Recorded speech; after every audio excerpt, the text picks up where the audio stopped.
তো hello guys, আমি অরিত্র। আবার একটি নতুন ভিডিওতে আপনাদের স্বাগত। আজকালের তুলনায় আজকেও সকালে উঠে চলে যাই দোকানে। তো তারপরই অনেক কাস্টমার চলে আসে।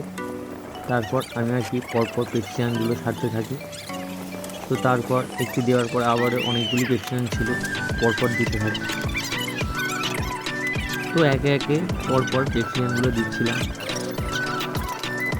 সব ওষুধগুলোকে বের করে সেটিকে খামে লিখে কখন খাবে সেটা বলে যায়, সব কিছুটাই করছিলাম।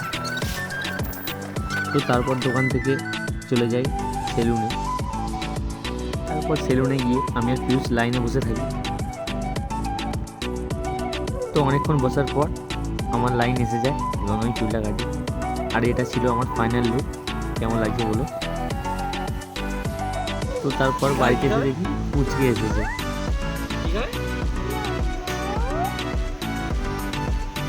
হঠাৎ করেই বলছে মোমো খাবো, তাই দোকানে যাওয়ার আগে মোমোটাই কিনে দিয়ে এলাম। তো তারই পর চলে যাই আবার দোকানে সন্ধ্যেবেলা, এবং চাপটা অনেকটাই ছিল।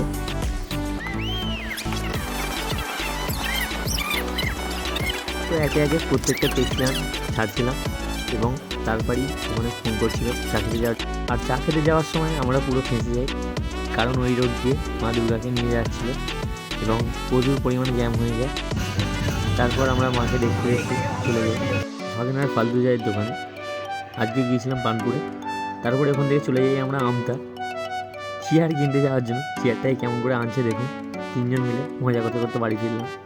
তো আজকের ব্লগটা এইটুকুই, দেখা হচ্ছে পরের ভিডিওতে।